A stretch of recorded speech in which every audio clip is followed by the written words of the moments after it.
곤충으로 비유하면 사람은 세 종류로 나눌 수 있다고 말을 합니다. 첫째는 거미 같은 인생이 있다. 거미 같은 인생은 자기 한 사람 살기 위하여 누군가를 죽여가면서 사는 사람, 누군가를 끊임없이 공격하며 사는 사람. 거미는 일어나서 하는 일이 뭡니까? 거미줄을 치죠. 그리고 하는 일이 뭡니까? 기다리죠. 걸리기만 해라. 그러면 내가 잡겠다 하면서 사는 거죠. 개미 같은 사람이 있다고 합니다. 남에게 피해도 주지 않지만 남에게 도움도 주지 않는 사람, 남의 도움도 받지 않지만 도움도 주지 못하는 사람, 피해받는 것도 싫어하지만 피해 주지도 않는 사람, 그저 홀로 만족하며 사는 사람, 개미 같은 사람이 있다는 말입니다. 또 한 부류가 있는데 이제 꿀벌 같은 사람이 있다는 거예요. 여러분, 꿀벌은 이 꿀벌과 관계된 것들은 그 무엇 하나 버릴 게 없답니다.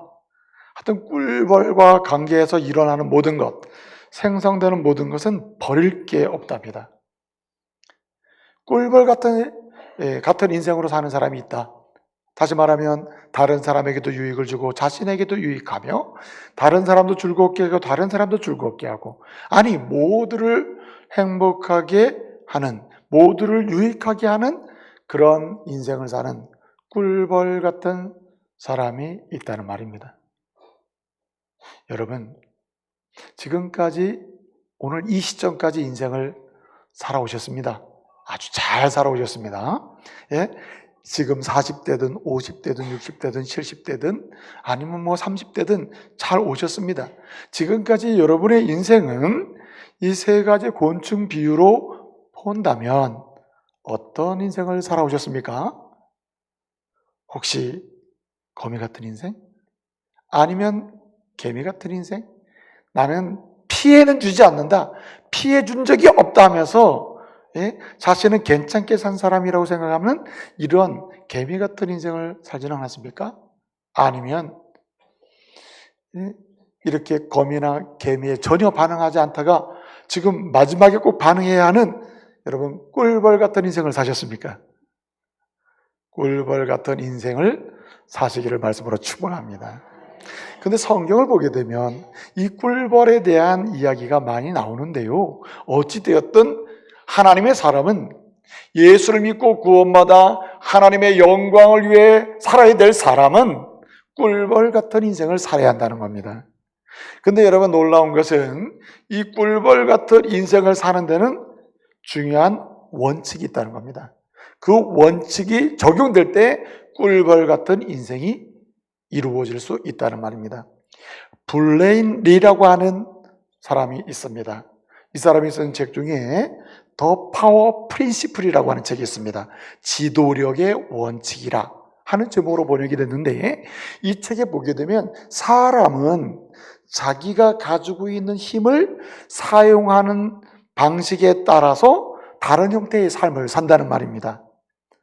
한마디로 지도자라면 지도자로서 어떤 리더십, 어떤 힘을 사용하고 어떻게 힘을 발휘하느냐에 따라서 그의 지도력은, 그로 인한 결과는 달라진다는 겁니다. 블레인리는 이렇게 얘기합니다. 사람이 자기의 힘을 사용하는 방식이 세 가지가 있다는 겁니다. 첫째는 코어시브 파워인데, 이 말은 뭐냐면 하여튼 강제적이고 강압적인 힘을 사용하는 것이다. 자기 힘을 강압적으로 강제적으로 사용하는 것이다. 한마디로 내 말 안 들으면 너 죽는다, 내 말 안 들으면 너는 끝장이야, 그러니까 내 말 들어. 자기가 가지고 있는 모든 힘을 사용해서 굴복당하게 하고 누군가를 지배해서 따라오게 하는 겁니다. 어쩔 수 없이, 할 수 없이 따라오게 하는 사람, 같이 가게 만드는 사람, 할 수 없이 같이 있게 하는 사람이 있다 이 말이죠. 자신의 모든 힘을 강압적인 형태로 사용하는 사람이 있다. 그래가지고 사람들을 힘들게 하는 거죠. 함께 하긴 하지만, 따라오긴 하지만, 돕기는 하지만 너무 힘든 겁니다. 그런 사람이 있다. 누군가를 따라오게 하고 함께 하긴 하지만, 그리고 함께 동행하긴 하지만 기쁨이 없는 겁니다. 한마디로 너는 내 종로로 타라, 내 말만 들어라, 내 아무 생각 없이 나만 따라오라, 이렇게 가는 사람이 있다 이거죠. 마치 곤충으로 하면 뭐 같은 사람이죠? 거미 같은 사람이죠. 블레인은 이렇게 얘기합니다. 또 다른 방식으로 힘을 사용하는 방식이 있다. 그 힘을 사용해서 영향력을 주기도 하고 받기도 하며 함께 하기도 한다는 거예요. 그럼 어떤 거냐? 유틸리티 파워라. 한마디로 실용적이고 실리적으로 힘을 사용하는 방법. 한마디로 당근 방법이다. 내가 너에게 당근을 줄 테니 너 나 따라와라. 내가 이렇게 해주면 내가 이렇게 보응해 주겠다. 내가 이렇게 하면 내가 이렇게 응답해 주겠다. 내가 이렇게 하면 내가 이렇게 갚아 주겠다. 말해서 기브 앤 테이크랄까요? 예? 그래서 주는 것의 정도에 따라서 관계를 맺게 하고 주고받음을 통해서 현상을 유지하게 만드는, 그렇게 힘을 사용하는 사람이 있다는 겁니다. 실용적으로 사용하는 거죠. 그래서 당신도 손해 안 보고 나도 손해 안 보고, 예? 당신도 괜찮고 나도 괜찮고, 그저 전혀 피곤하지 않게 살아가는 겁니다. 개미 같은 인생이죠. 그런데 정말 꿀벌같이 사는 인생이 사용하는 삶의 방식이 있다. 꿀벌같이 사는 사람들은, 꿀벌 같은 인생을 사는 사람들은 자신의 힘을 그렇게 강압적이나 또는 실용적으로 뭔가 그런 식으로 사용하지 않는다는 겁니다. 모두가 따라오고 모두가 즐겁고 모두가 행복하고 모두가 자원해서 함께 할 수 있도록 힘을 사용하는데, 그 원칙이 뭐냐, 어떤 방식으로 힘을 사용하냐면 Principle Centered Power라. 한마디로 원칙이 적용되고 모두가 동감하는 원칙이 적용되고 원칙 중심으로 힘을 사용한다. 나도 그 원칙을 따라 힘을 사용하므로 그도 그 원칙에 따라서 자신의 것을 내놓을 수도 있고 나눌 수도 있게 만드는 사람이에요. 그래서 억지로도 아니고, 그리고 할 수 없이도 아니고, 기쁨으로 즐거움으로 함께하게 만들고, 함께 일하게 만들고, 함께 추구하게 만들고, 함께 비전을 품게 만드는, 그렇게 힘을 사용하는 사람이 있다는 겁니다. 원칙을 따라서 힘을 사용하는 사람. 내가 가진 건강, 내가 가진 물질, 내가 가진 지식의 힘까지도 원칙을 따라서 사용하는 사람이 있다는 겁니다. 그 사람이 어떤 인생을 사는가? 거미도 아니고 개미도 아니고 꿀벌 같은 인생을 살 수 있다는 말입니다. 오늘 성경은 이런 사람을 소개합니다. 느헤미야를 소개합니다. 지난주에는 느헤미야가 페르시아 제국에서 많은 유다 사람을 데리고 세 번째 3차 귀환을 유다 땅으로 한 이야기, 그리고 그런 가운데서 성벽을 건축을 하고 성벽을 다 건축한 다음에 11년이 지나도록 점점 모든 유다 사람들, 이스라엘 사람들이 행복하고 즐거우며 하나님의 은혜로 공동체를 이루어가도록 뭔가 역할을 하는 사람, 그 사람을 소개하고 있습니다. 근데 지난주에는 이러한 가운데서 어느 순간에 패가 갈렸다 그랬죠. 분열이 생겼다 그랬죠. 부자와 가난한 자가 생겼다. 그 사이에 갈등이 생겼다. 그래서 믿음으로 은혜로 세워지던 공동체가 갑자기 깨어지게 되었다. 그런데 느헤미야는 귀환해서 성벽을 건축한 이후에 전체적으로 12년이 맞이하는 그 순간에 이런 일이 생겼을 때 그 문제조차도 어떻게 했다 그랬습니까? 그 문제조차도 느헤미야는 잘 풀어서 은혜의 공동체가 되고 모두가 하나님의 은혜의 부여함을 누리게 만들었다는 겁니다. 그래서 지난주에는 공동체적으로 어떻게 그 일이 완료가 되고 문제가 풀어서 그리고 하나 되는 공동체가 됐는지를 우리가 살펴봤죠. 근데 오늘 14절부터 19절 말씀을 보게 되면 개인적 차원에서 어떻게 느헤미야는 꿀벌 같은 인생을 살았기에 어떻게 살았기에 그런 일을 할 수 있었느냐를 오늘 살펴보는 것입니다. 한마디로 느헤미야는 꿀벌 같은 인생을 살았습니다. 그래서 이스라엘 모두를 행복하게 한 사람이에요. 그리고 모두가 함께 하도록 한 사람입니다. 갈라진 것을 붙여놓은 사람이요, 무너진 것을 일으킨 사람이요, 그리고 적을 든 사람을 오히려 연합하게 하고 평화를 누리게 한 사람이 느헤미야라. 그러면 그는 어떤 사람인가? 그는 강압적인 힘을 사용해서 그렇게 만든 것도 아니고 그는 실용적으로 자신의 힘을 사용해서 한 일에 대한 보답 또는 보응답, 뭔가 당근의 방법을 써서 그런 게 아니라는 거예요. 그는 원칙 중심의 힘을 사용해서 그렇게 됐다는 겁니다. 그러면 느헤미야가 사용한 원칙은 무엇일까? 도대체 느헤미야는 어떤 원칙을 가지고 그의 가진 모든 힘을 사용했길래 이스라엘 모두를 하나 되게 하고 모두로 하여금 신앙으로 나가게 하고 하나님의 은혜의 부여함을 누리도록 축복하는 사람이 됐냐 하는 말입니다. 뭘까요? 궁금하지 않아요? 궁금하죠? 오늘 15절 하반절 말씀은 이 원칙을 이야기합니다. 이는 왜 이렇게 됐느냐 하면은 이는 대답을 해줍니다. 그는 하나님을 뭐함으로? 경외함으로. 그가 사용한 원칙은 뭐냐면 그가 지식을 사용하려고 할 때, 그가 물질을 쓰려고 할 때, 그가 백성들을 통치하려고 할 때, 그가 어떠한 힘을 사용해서 무엇인가를 하려고 할 때 그가 사용한 힘의 원칙은 뭐였냐면 하나님을 경외하느냐 그렇지 않느냐를 기준으로 삼았다는 말입니다. 하나님을 경외하는 방향으로 힘을 사용하고 하나님을 경외하는 방향으로 물질을 사용하고 하나님을 경외하는 쪽으로 어떤 일이든 결정했으며 하나님을 경외하는 쪽으로 그는 자신의 모든 것을 사용해서 결단하고 선택하며 일을 이루어갔다는 말입니다.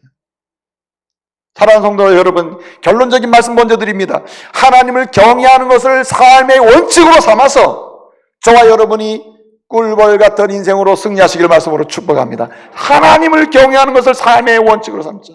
왜 하나님을 경외하는 것 그 자체를 무엇을 이게 하나님을 경외하느냐 아니냐 하는 하나님을 경외하느냐 이 문제를 원칙으로 삼으면 왜 그 사람은 꿀벌 같은 인생으로 모두를 행복하게 하고 모두를 즐겁게 하며 모두를 하나님 앞에 세워주고 하나님이 기뻐하시는 은혜 공동체로 나가도록 은혜의 사람으로 나가도록 하는 이런 꿀벌 같은 인생을 살게 되느냐는 거예요. 해답이 하나 있습니다. 그 이유가 뭐냐면 하나님을 경외하는 것을 원칙으로 삼는 곳에는 하나님이 일하심을 믿으시기 바랍니다. 사람을 원칙으로 하거나 사람이 가지고 있는 관습과 세상의 원칙을 따라서 적용하거나 또는 강압적으로 하거나 또는 실용적인 방법으로 모든 일을 해나가려고 할 때는 하나님이 거기서 일을 안 하십니다. 그러나 하나님의 사람이 하나님을 경외하는 것을 삶의 원칙으로 삼고 그리고 모든 일을 해나가고자 할 때는 하나님이 그 다음은 일하심을 믿으시기 바랍니다. 전도서 8장 12절 말씀에 보게 되면 이런 말씀이 있습니다. 죄인은 100번이나 악을 행하고도 장수하거니와 이상하죠. 아니 죄인은 100번이나 악을 행한다는 말은 계속 죄 짓는다는 얘기인데 그런데도 장수한다. 이건 말이 안 되잖아요. 성경적으로 보게 되면 그 말은 뭐냐면 장수한다는 데 초점이 있는 게 아니라 죄는 100번이나 악을 행하고 장수하는데 장수한다 할지라도 완전히 하나님의 저주와 징계와 고생과 고통 속에 결국은 험한 인생을 살 수밖에 없다는 겁니다. 오래 살아도 의미 없고 오래 살아도 재미없고 오래 살아도 허무한 인생, 이 사람이 바로 악을 행하는 죄인의 인생이라 이 말입니다. 그런데 후반부에 나오는 말씀이 이렇게 얘기합니다. 로마서 8장, 전도서 8장 12절에 말씀을 보니까 뭐라고 얘기하냐면은 죄인은 100번이나 악을 행하고도 장수하거니와 완전히 고생하며 산다. 그런데 또한 반드시 정령 내가 알아야 할 것이 있나니 또한 내가 아노니 하나님을 경외하고 또 그를 경외하는 자들은 뭐 할 것이요? 잘 될 것이요. 할렐루야. 잘 될 것이요. 왜 하나님을 경외하는 것을 원칙으로 살면은 왜 그 사람은 꿀벌 같은 인생을 사느냐? 하나님을 경외하는 원칙을 정하여 그 원칙을 기준으로 삼고 그 원칙을 적용해서 무엇이든지 하려고 몸부림치는 그 삶의 현장에서 누가 일하셔요? 하나님이 일하셔서 잘되게 하심을 믿으시기 바랍니다. 여기 잘되게 한다는 말은 내가 원하는 대로 다 된다 이런 의미가 아닙니다. 만약에 저와 여러분이 원하는 대로 다 되면은 죽을 가능성이 커요. 우리가 앞일을 몰라요. 그냥 내가 원하는 대로 오늘 됐다 그럼 내가 금방 죽을 수도 있습니다. 이게 문제죠. 이게 잘 되는 게 아니죠. 그래서 여기 잘 될 것이요 라고 하는 말은 토부라고 하면 토부 레 이루우라는 말이거든요. 토부라는 말은 잘 될 것이라는 말인데, 이 토부라는 말이 좋은 말입니다. 한마디로 아름답게 된다는 말이요, 선하게 된다는 말이요, 그리고 의미 있게 된다는 말이요, 그리고 미학적으로 된다는 말이에요. 여러분, 잘 돼도 보기 흉한 게 있고, 잘 되는데 아름답게 되는 게 있고, 그리고 그 결과를 모두 누리는 게 있잖아요. 그것이 곧 잘 되는 것임을 믿으시기 바랍니다. 그래서 하나님을 경외하고 또 그를 경외하는 자, 그 경외를 원칙으로 삼고 그 원칙대로 자기의 힘을 사용하는 사람은 그 다음은 하나님이 일을 하심으로 그 삶의 현장이든 가정이든 삶의 모든 영역에서 결국은 될 줄로 믿습니다. 이렇게 열린다 이 말이에요. 잠언 22장 4절 말씀을 보게 되면 이렇게 말씀합니다. 겸손과 여호와를 경외하는 것, 겸손하면서 겸손하게 하나님을 경외하는 것을 원칙으로 삼는 사람, 자신의 모든 것을 하나님을 경외하는 쪽으로 그 기준을 삼아서 사용하는 그 사람에게는 하나님께서 일을 하시는데 어떻게 일을 하시는가? 뭘 주시는 일을 하시는가? 뭐라 그랬습니까? 재물도 필요한 재물도 주시고 때를 따라 그를 높여가지고 영광도 누리게 하시고 뭘까 주신다 그랬어요? 생명의 복도 주심을 믿으시기 바랍니다.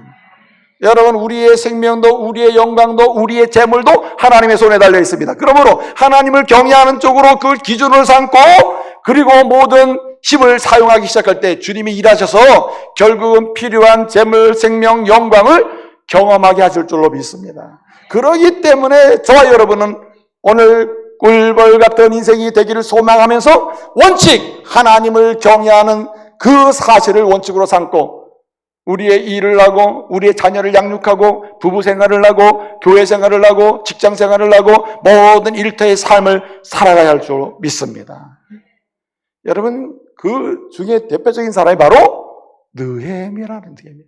느헤미야는 참으로 이스라엘 백성을 이끌고 와가지고 그 황량한 벌판과 같은 무너진 항무지 같은 그런 곳에서 이스라엘 사람들이고 성을 쌓는 일에 성공하고 백성들을 하나 되는 일에 성공하고 어떻게 그렇게 막 갈라지고 정말 이제는 막 무너졌구나 손댈 수가 없구나 하는 상황이 됐는데 그것을 수습해서 은혜의 선한 공동체로 되게 만드느냐 이거예요.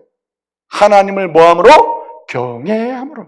하나님을 경외하는 대로 그 원칙을 따라서 움직이니까 백성들도 결국은 하나 되고 그리고 이스라엘 공동체가 하나 돼서 일어난 줄로 믿습니다.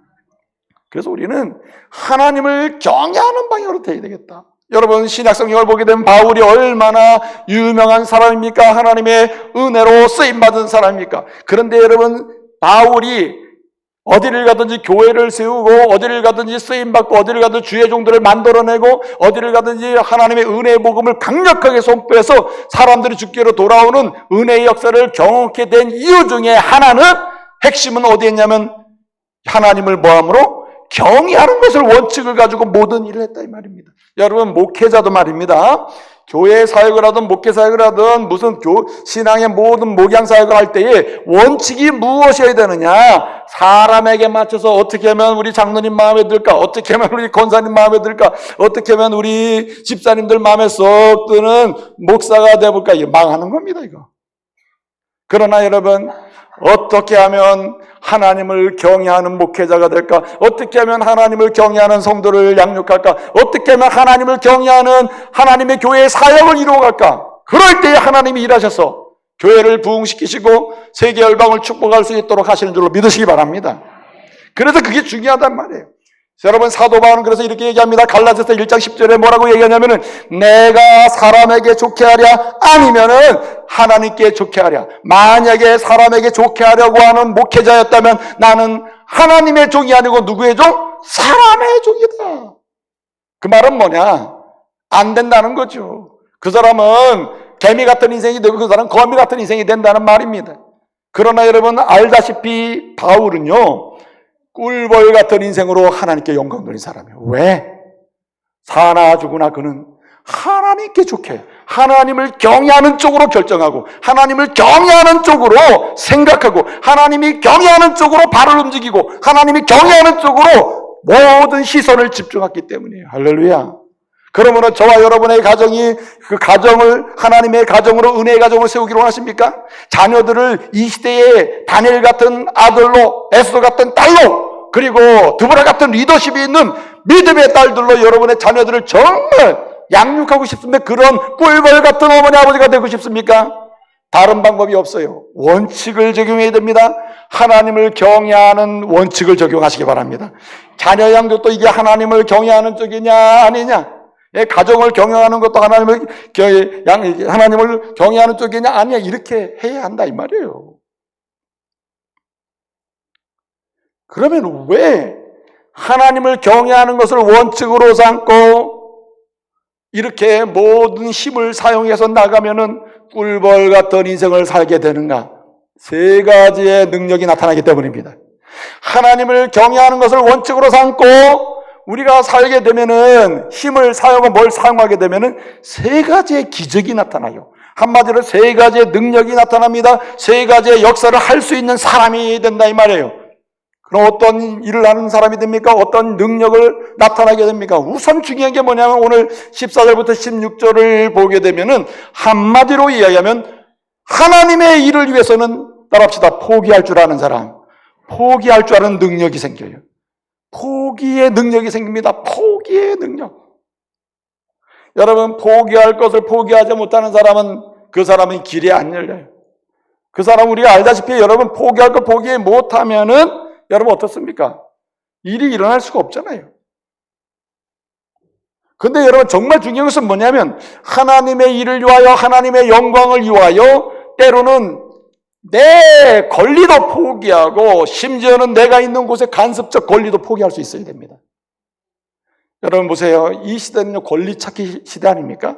아버지의 권리, 어머니의 권리, 여성의 권리, 남성의 권리, 자녀의 권리, 청소년 권리. 요즘은 무슨 인권, 다 인권 아닙니까? 다 권리 찾기 아닙니까? 권리 찾아야죠.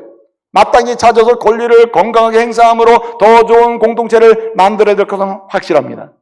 그러나 하나님이 기뻐하시는 일을 위하여, 하나님의 영광을 위하여, 하나님의 일을 위하여, 하나님이 꼭 하시기를 소원하시는 일을 위하여 때로는 나의 권리도 포기할 때 여러분 주께서 일하시는 역사를 보게 될 줄 믿으시기 바랍니다.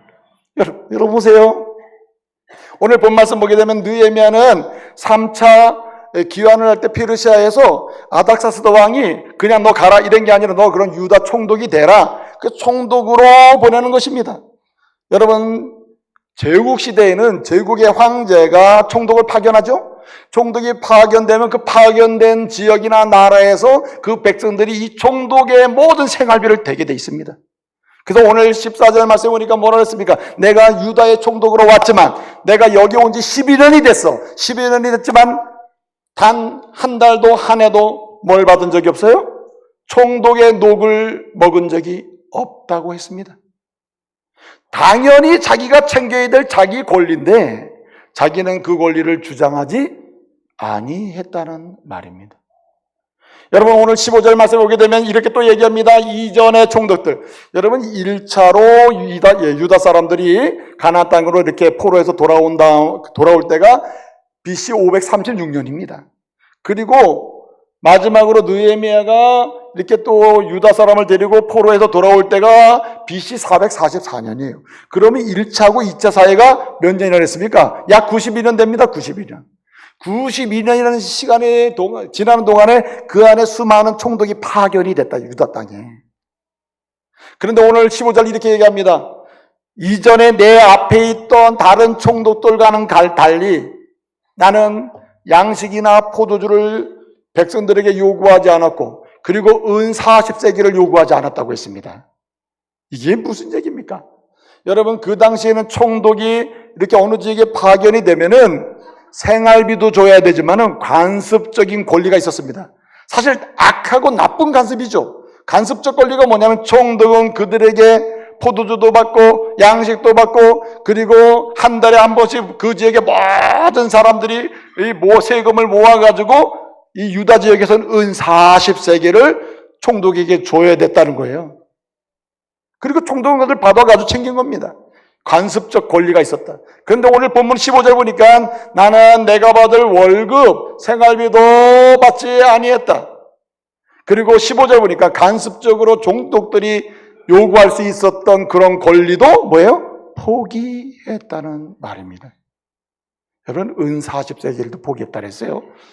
그 유다 지역 사람들이 한 달에 한 번씩 이게 모아가지고 총독에게 주는 총액이 은 40세겔이었다. 간섭적으로 줄. 1세겔은 노동자가 4일을 일하는 돈입니다. 그러면 40세겔, 한 달에 한 번씩 총독에게 그 지역 사람들이 줘야 될 은 40세겔은 며칠 일해야 되죠? 160일 일해야 되는 액수입니다. 그런데 느헤미야는 이 간섭적 권리도 포기했다. 이건 나쁘다. 이건 내가 안 받겠다 했다는 거예요.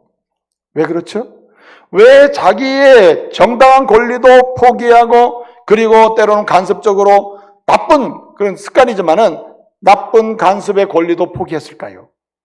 오늘 16절 보면 이렇게 얘기합니다. 왜 그랬느냐? 내가 성벽 건축을 힘써 하기 위해서다. 한마디로 주님의 일을 위해서 주님이 하러 가신 가장 급한 주의 영광을 위해서 그 일을 하려다 보니까 내 권리도 포기해야 다른 사람도 함께 할 수 있겠더라 이 말이죠. 여러분, 때때로 하나님이 기뻐하시는 일을 위하여 하나님이 소원하시는 일을 이루기 위하여 때로는 포기하는 은혜도 있기를 바랍니다. 하나님이 기뻐하시는 믿음의 부부로 조금 더 성장하기 위해서는 때로는 남편의 권리도 조금은 포기할 줄 알아야겠다. 아멘. 이럴 줄 알았습니다. 여러분, 때로는 하나님이 기뻐하시는 건강한 부부의 그러한 공동체를 세우기 위해서 때로는 아내의 권리도 포기할 수 있어야 할 줄로 믿습니다. 여성이 좀 나요. 여러분, 때로는 이 하나님의 거룩한 교회에서 하나님이 기뻐하시는 일을 위하여라면 담임 목사의 권리도 포기할 줄 알아야 되고 장로님 권리도 포기할 줄 알아야 되고 장로님 아멘, 네? 아멘이죠. 예, 권사님 권리도 포기할 줄 알아야 돼요. 안수 집사님 권리도 포기할 줄 알아야. 그래야 하나님의 교회가 꿀벌 같은 장로님, 목사님, 저 권사님, 집사님들을 통해서 세워지게 될 줄로 믿습니다. 여러분, 그래서 아브라함이 어떻습니까? 아브라함이 왜 믿음의 아버지가 됐습니까? 믿음의 조상이 됐습니까?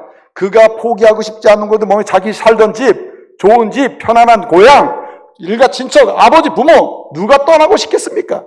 그러나 여러분, 하나님 말씀하십니다. 내가 너를 위하여 나의 거룩한 일, 새로운 믿음의 공동체, 믿음의 역사, 믿음의 이 공동체를 이루기 위해 내가 불러내시죠. 아브라함이 어떻게 합니까? 하나님의 일을 위하여 내가 본토, 친척, 아버지를 뭐하고? 포기하고 떠나는 겁니다. 믿음의 아버지가 된 줄로 믿습니다. 믿음의 조상이 되는 거예요. 믿음의 조상이. 여러분, 라헬을 보세요. 라헬은요, 이 야곱의 아내로서 참 그의 언니 레아는 아들을 여러 명을 낳는데 아들을 못 낳습니다. 하나님의 계획은 12아들을 통해서 이 세상 가운데 하나님의 은혜의 복음을 전할 수 있는 하나의 예표로 쓰기 위해서 12아들을 통해서 이스라엘을 만드는 거거든요. 그런데 여러분, 어떻게 하나님의 은혜로 라헬의 아들을 못 낳다가 요셉을 낳습니다. 그런데 아들이 몇 명이죠, 지금? 11명이에요, 11명. 한 명이 더 있어야 되는데, 이 아들이 이게 지금 낳아야 되는데, 이 아들이 안 나오는 겁니다. 어찌되었든 간에 라헬이 임신을 해서 아들을 낳게 되었다. 근데 상황이, 묘한 상황이 생긴 겁니다. 아들을 낳으면은 이 라헬이 죽고, 라헬이 살려면 누굴 죽여야 돼요? 베냐민을 죽여야 되는 겁니다. 예? 그런데 베냐민을 낳아서 너는 태어나야 된다. 하나님의 거룩한 계획이 있음을 그는 믿고 하나님이 나를 통해서 이 아들을 주시는 이유가 있을 텐데 하면서 어떡합니까? 자기를 희생하는 겁니다. 그렇게 라헬의 인생은 끝이 나요. 뭐는 이루어집니까? 12지파가 이루어지고 이 세상 가운데 하나님의 나라가 어떤 나라인지를 보여주는 하나님의 백성이 어떤 백성인지 보여주는 하나의 그림이 12지파를 통해 보여주는 거 아닙니까? 여러분, 라헬의 포기는 하나님의 나라가 이루어지는 하나의 중요한 역할을 하게 되는 겁니다. 예수님 말씀하십니다. 마태복음 16장 24절을 보게 되면 뭐라 하냐면 누구든지 나를 따라오려거든 자기를 부인하고 자기 십자가를 지고 따라라. 무슨 얘기입니까? 정말 그리스도의 제자로서 주님의 은혜의 부양을 누리길 원한다면은 어떻게 해요? 자기를 부인하고, 무슨 얘기입니까? 자기의 모든 권리를 뭐하고? 포기하고 주님께 맡기고 따라와라, 이런 얘기 아닙니까? 여러분, 바울은 말이에요, 빌립보서를 씁니다. 빌립보 교회 편지를 쓰면서 얘기해요. 아주 중요한 얘기합니다. 빌립보서 3장 8절에서 이렇게 얘기합니다. 내가 모든 것을 해로 여겼다. 나한테 도움이 되지 않는 것을 여기기로 했다. 왜냐하면은 내게 정말 중요한 것은 그리스도를 아는 지식을 최고로 고상한 것을 여겼기 때문이다라고 합니다. 그러면서 뭐라고 하냐면, 그렇기 때문에 내가 모든 것, 내가 가장 소중하게 여겼던 것, 버릴 수 없었던 것, 한마디로 학력, 지력, 무슨 관계, 모든 학연, 모든 내가 중요하게 여겼던 모든 것을 뭘로 여겼노라? 배설물로 여겨버렸다. 한마디로 포기해버렸다. 그랬더니 주님이 바울을 들어서 교회를 세우시고 바울을 통해서 세계 역사를 축복하신 줄로 믿습니다. 그렇습니다, 여러분. 하나님을 경외하는 믿음을 기준으로, 하나님을 경외하는 삶의 원칙을 기준으로 살면은 하나님이 때때로 가정에서도 할 수 없는 포기를 포기하게 하셔. 그래서 능력을 만나게 하십니다. 교회에서도 마찬가지. 이 은혜 누리시기를 말씀으로 축복합니다. 네? 사실은 그 포기가 쉬워요. 이게 보통 어려운 게 아닙니다. 보통 어려운 게 아니에요.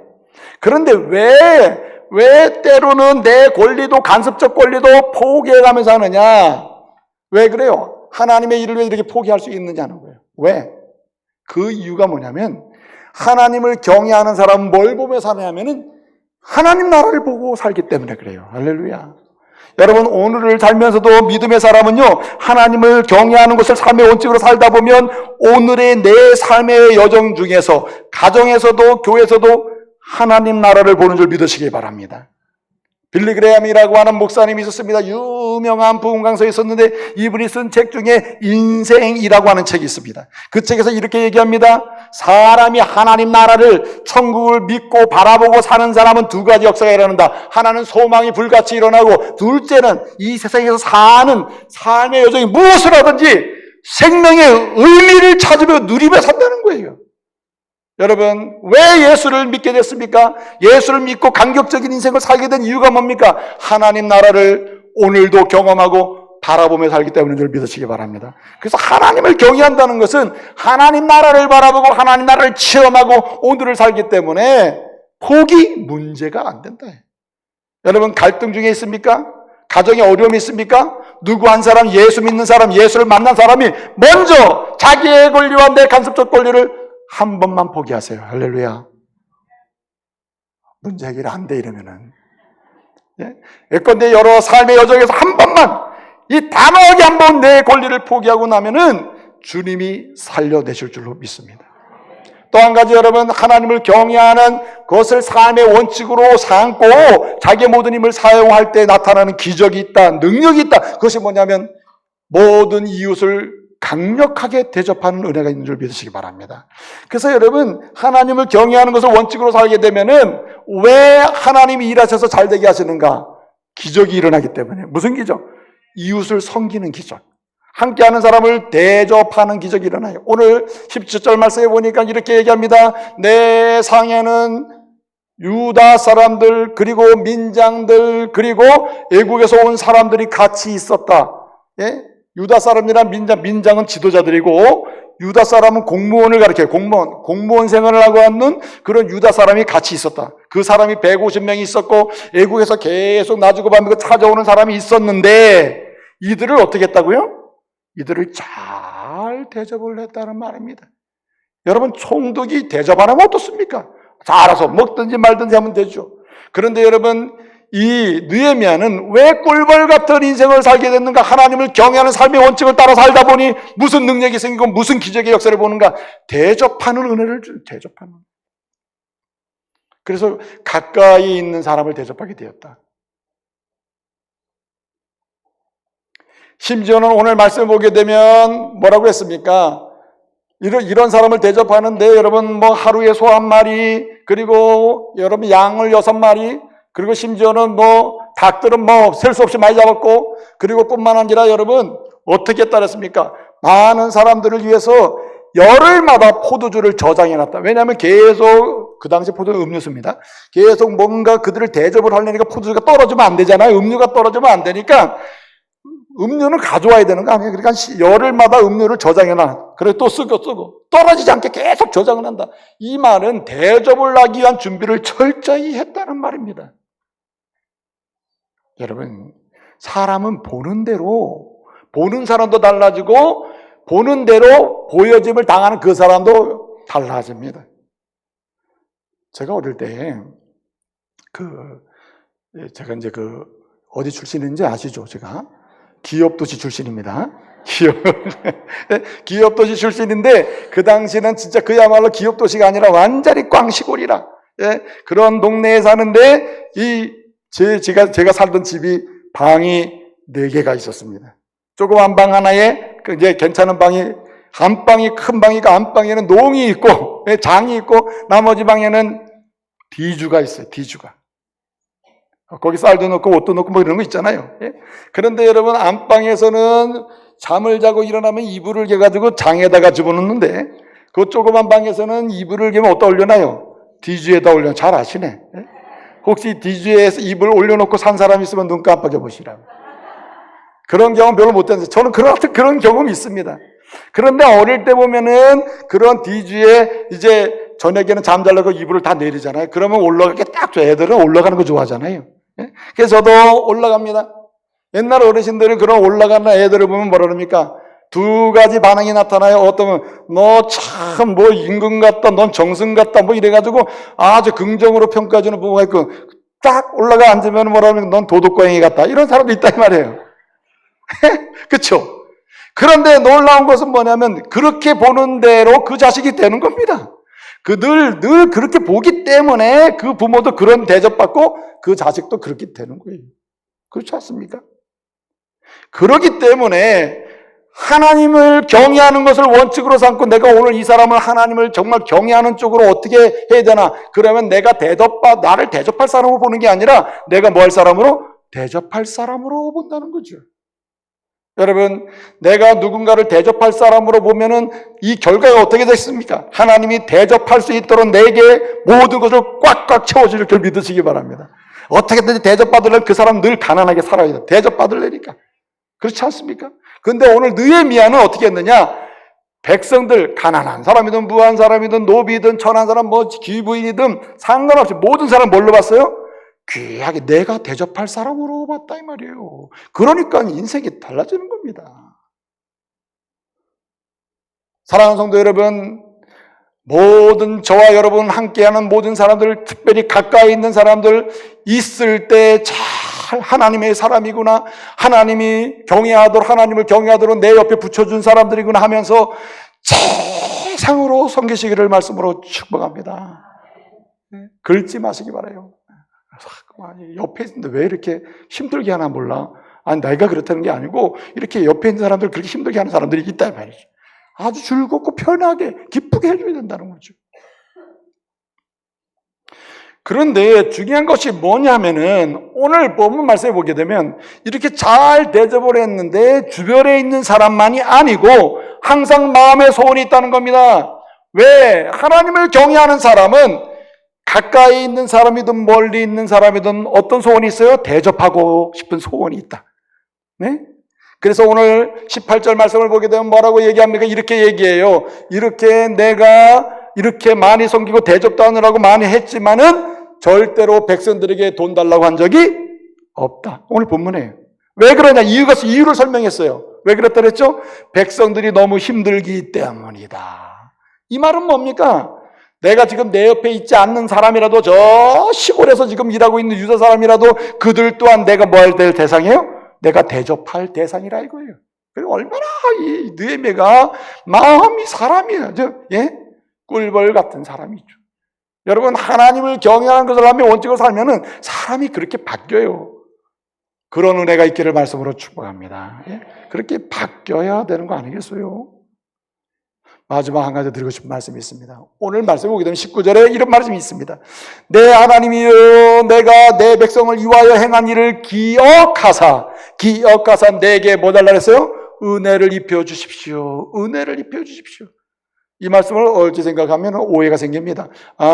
자기가 일한 만큼 은혜 달라는 얘기구나. 내가 일했으니까 은혜 달라는 얘기구나. 그게 아닙니다.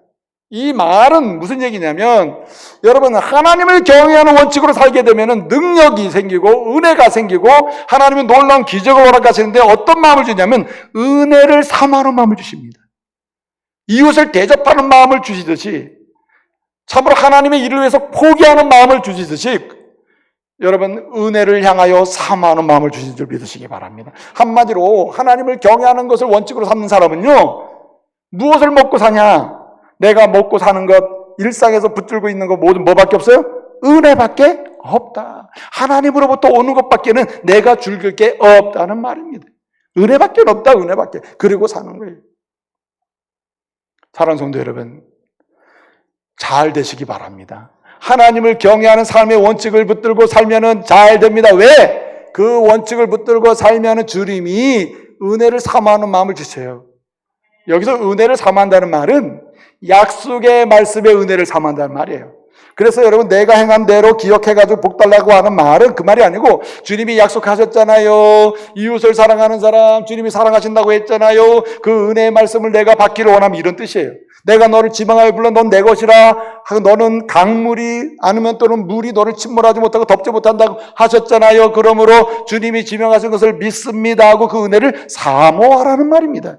그러면 그 은혜가 그를 지배하기 때문에 하나님을 경외하는 삶의 원칙에 따라서 될 줄로 믿습니다. 열리는 거죠. 조엘 오스틴이라고 하는 사람이 있습니다. 이 사람은 긍정의 힘이라는 책으로 아주 유명한 목사님이셨습니다. 문제도 많고 비판도 받기도 하고 칭송도 받기도 하는 여러 가지 이 평가도 있었습니다만은 그분이 쓴 책 중에 하나가 잘 되는 나, 따라해 봅시다. 잘 되는 나라는 책을 썼습니다. 그 잘 되는 나라는 책을 써서 그 부제가 뭐냐면은 나는 믿습니다. 나는 믿는다라는 게 부제가 붙어 있어요. 그건 무슨 얘기냐? 거기 보면은 잘 되는 마음이 있고 잘 되는 습관이 있고 잘 되는 생각이 있다. 잘 되는 관계가 있고 잘 되는 실천이 있고 잘 되는 태도가 있다는 말이에요. 7가지를 쭉 설명을 해요. 근데 아주 재미있는 얘기를 했습니다. 무슨 얘기냐면은 한 여인이 결혼을 했습니다. 결혼을 했는데 어느 날 딱 느낌이 나 임신했어. 그래가지고 병원 가서 나 임신했으니까 확인하시오. 그런 여성이 있어요 없어요? 그런 여성은 없습니다. 이게 2달이 지나고 벌써 아기는 잉태된 지가 3달이 됐는데 모르는 사람도 있다고. 2달 됐는데 심지어는 7달 됐는데 모르는 사람도 있어요. 그래가지고 이제 이상하다 그래서 병원을 가면 의사가 뭐라고 합니까? 딱 초음파를 보고 알아본 다음에 당신은 임신했습니다. 이러면 그 여인은 이 사실 의사의 말씀을 믿어야 돼, 안 믿어야 돼? 정말 임신했다고? 내가 안 보이는데 무슨 임신이냐고 거짓말하지 말라고. 그리고 자기 멋대로 살면은 그 사람의 미래는 생명의 복을 받을 기회가 없는 거죠. 제가 드리려고 하는 말씀은 하나님이 오늘도 우리에게 은혜의 말씀을 주신단 말이에요. 손에 보이지도 않고 잡히지도 않는데 하나님은 완벽한 의사심을 믿으시기 바랍니다. 삶도 고치고 마음도 고치고 미래도 고치는 분이 주님이십니다. 그분이 우리에게 말씀하셔요. 너는 생명의 사람이다. 너는 은혜를 받은 사람이다. 너의 미래는 내가 지금 말씀하신다 이 말이죠. 아직 붙잡고 맛보지 못하고 경험하지 못하다 하더라도 전능하신 주님의 말씀을 은혜로 사모하면서 믿으시기 바랍니다. 하나님을 경외하는 사람에게 이런 은혜가 넘칠 줄로 믿습니다. 이제 이 말씀을 기억하시면서 다시금 하나님을 경외함으로 라고 하는 이것을 삶의 원칙으로 삼고 다시금 꿀벌 같은 인생으로 일어나시기를 말씀으로 축복합니다. 기도하겠습니다. 은혜로우신 아버지 하나님 감사 찬송 영광 돌려드립니다. 이 시대는 고단한 시대입니다. 이 시대는 아픈 시대입니다. 눈물 흘리는 시대입니다. 말 못할 고통의 시대입니다. 외면적으로는 외형적으로는 웃고 있으나 내면적으로는 슬퍼하는 시대가 되었습니다. 주님 원합니다. 하나님의 몸된 교회에 속한 모든 우리 가족들이 꿀벌 같은 인생들 살게 하여 주시옵소서. 이 길은 오직 하나님을 경외하는 것을 삶의 원칙으로 삼고 살 때 가능한 줄 믿사오니 주여, 하나님을 경외하는 것을 원칙으로 삼고 살다가 때때로 권리와 습관적 권리까지 포기하는 은혜도 경험케 해주시고, 심지어는 참으로 많은 사람들을 진정으로 대접하는 은혜도 체험하게 해주시고, 특별히 은혜를 사모하는 가운데 하나님께서 되게 하시는 역사를 보게 하여 주시옵소서. 예수님의 이름으로 기도합니다. 아멘.